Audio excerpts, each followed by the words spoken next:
Minecraft survival is super fun, and there are always new things to learn that enhance your experience. Here are 16 useful Minecraft survival tips you didn't know, along with a bonus tip at the end. Stay tuned. Now, I'm sure most of you have heard the Minecraft song parody, Don't Mine at Night. It's one of those nostalgic classics in the community, but actually, the whole song has it completely wrong. It's actually much safer to mine at night than during the day, despite what people might tell you. This is because Minecraft can only spawn a maximum of 70 hostile mobs in single player. If you think about it, during the day, all 70 of these mobs will be spawning in caves since they can't really spawn on the surface. Caves are the only dark place they can spawn. But during the nighttime, mobs can spawn on the surface, meaning less of them will be down in caves, which in turn makes your mining trip a lot safer. So do mine at night, it's actually better. Dying in Minecraft survival is quite common, especially if you're new to the game and don't really know what you're doing, or maybe a creeper just snuck up on you. Yeah, that's really annoying. But possibly the worst thing is dying without knowing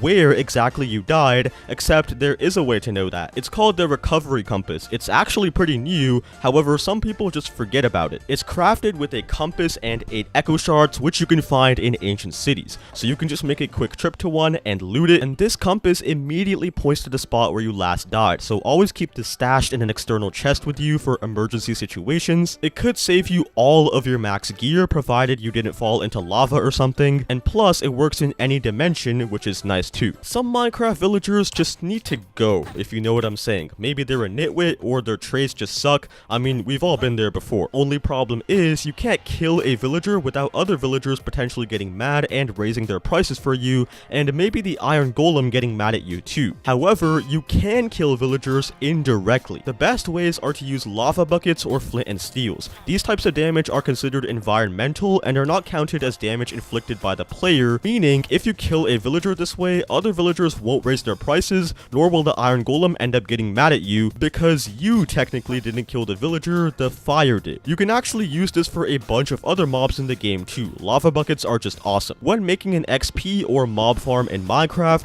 usually you want to make a long drop so the mobs are one shot when you hit them. But I'm here to tell you this is a huge waste of time and resources. Pointed dripstone is a block that can be found in dripstone caves, a very common cave biome, and falling on them causes entities to take double the fall damage than normal. So let's say this fall normally would cost me 5 hearts of damage. If that pink block is replaced with a pointed dripstone, suddenly I'll take 10 hearts. So with this, you can have a super tiny fall for your XP farm while achieving the same effect, again saving you time and blocks on top of it. When you build bridges in Minecraft survival, holding the shift key for so long can get both annoying and scary. I mean, what if you accidentally let go and you lose everything? This is especially a problem in the Nether and the End, where there is either a giant pit of lava or, even better, an endless void below you. Well, fear no more, because if you head over to your settings and then your accessibility settings, you can change the way you sneak. So instead of having to hold shift to sneak, you can instead simply press shift once. Trust me, I have used this when building bridges to find end cities. Makes me feel so much more comfortable. Starting a new Minecraft world, furnaces are extremely useful since you need them to cook food, but in modern Minecraft, there are actually much better ways to do this. What you really should be using early game is campfires. These are extremely simple to craft, especially early game, only 3 sticks, 2 coal, and 3 logs. That is super cheap, and you can simply place your raw food on them. You can place 4 food items at the same time,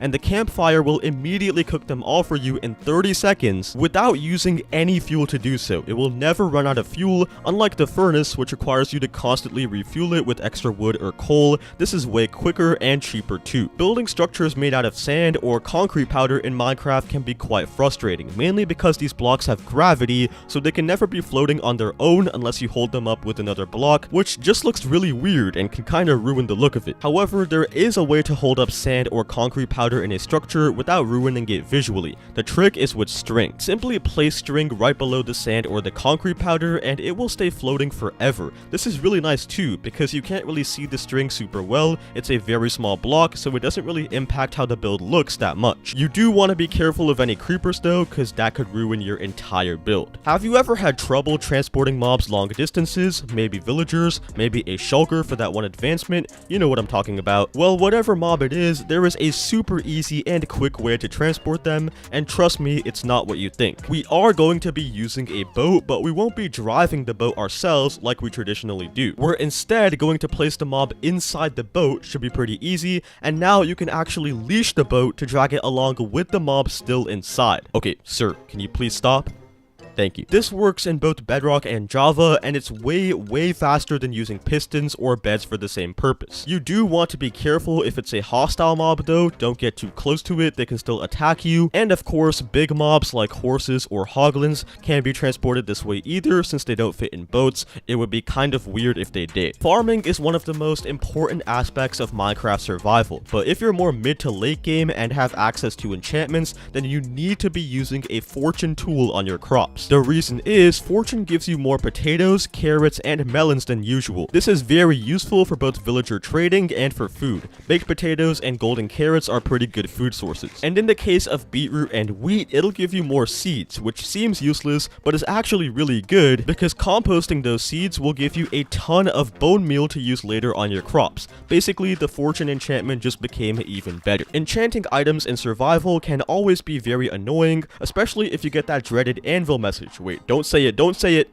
Too expensive. I recently had this problem in my world. It is the definition of evil. But with some research, I've actually managed to figure out how to avoid it. Basically, you want to get max enchantment books from villagers. All the enchanted books you get should have never been used in an anvil before, so don't combine enchanted books if you can, because that makes it more expensive. And then, once you have all the enchantments you need, you want to combine all your enchantments into just 3 to 4 books. If you want more details, you can watch my anvil enchanting video, link is right here. Many of us know that the armor villager can supply you with full enchanted diamond armor, so basically you can get full diamond gear without mining any diamonds. If you didn't know that, well, you just learned something new. But what's even crazier is the fact that you can get max enchanted netherite gear without mining diamonds either. You can trade for a diamond pickaxe from a toolsmith villager to mine ancient debris. From there, simply find a bunch of upgrade templates in bastions and use librarians to supply all your enchantments. Bam, you got max netherite gear, no diamonds needed. Man, villagers are just crazy broken. Have you ever been stuck on the edge of a cliff with mobs surrounding you? While this situation can look grim, you don't have to worry if you have a boat. You can simply place the boat down, drive it off the cliff if you can, and you'll take 0 fall damage. If the angle is too steep though, you can also just defy gravity by getting in and out of the boat repeatedly. This makes the boat fall slower, allowing you to almost glide with it like you have slow falling or something.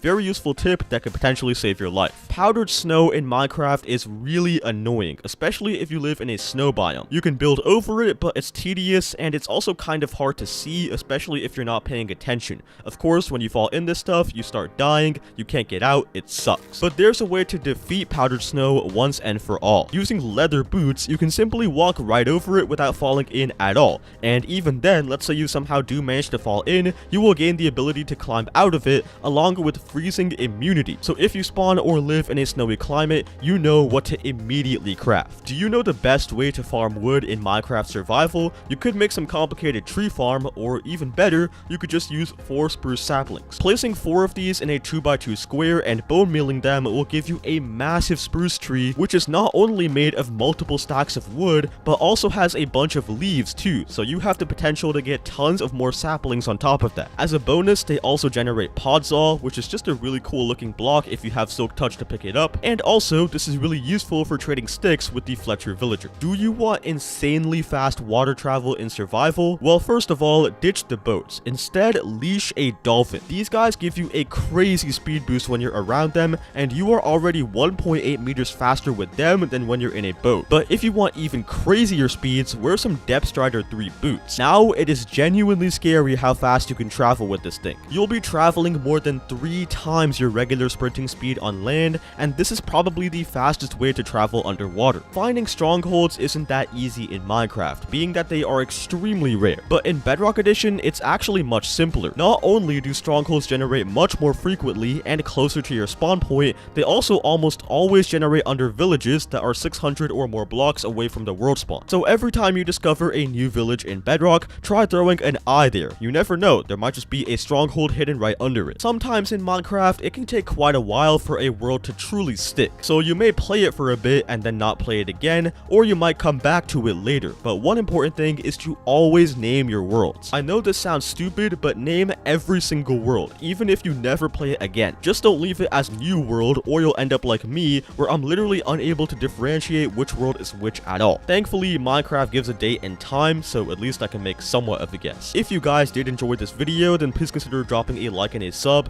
and as always, I will see you in the next one. Goodbye.